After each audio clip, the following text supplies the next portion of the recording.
En participant à Fort Boyard, les personnalités savent qu'elles vont devoir prendre des risques.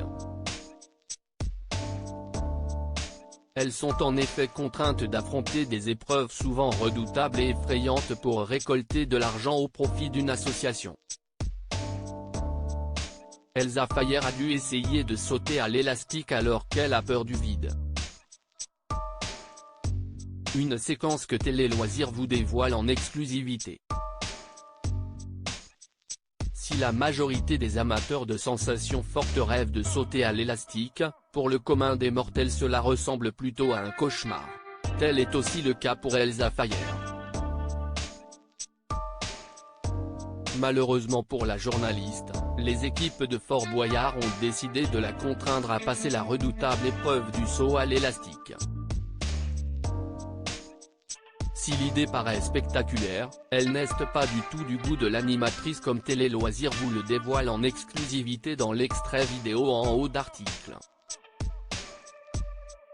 Elsa Fayer tétanisée de sauter à l'élastique dans Fort Boyard 2023, j'ai une peur panique du vide et ma tête me dit non même si elle essaie de maîtriser ses nerfs, Elsa Fayer est manifestement très stressée à l'idée de devoir sauter dans le vide pour attraper une capsule.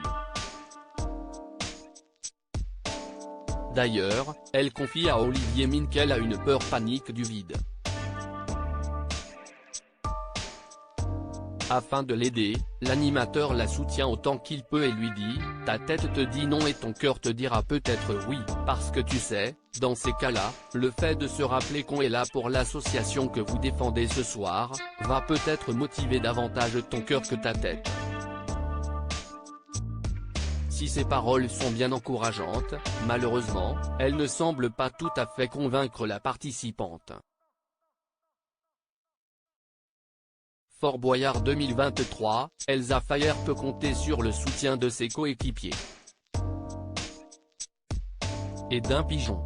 Lorsque ses camarades, à savoir les animateurs Fred Musa et Yasmine Ouli ainsi que l'incontournable aventurier de Koh Lanta Ayura se rendent compte du désarroi d'Elsa Fayer, ils s'empressent d'essayer de lui apporter du réconfort.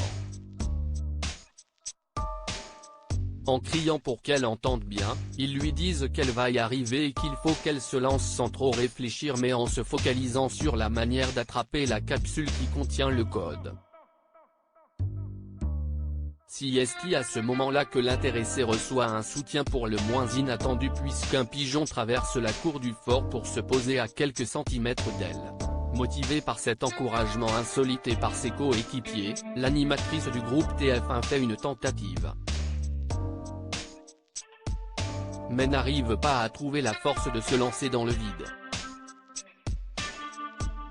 Pour autant, elle ne renonce pas et va tout de même tenter d'attraper la capsule qui sera un atout précieux pour récolter de l'argent pour l'association Actello.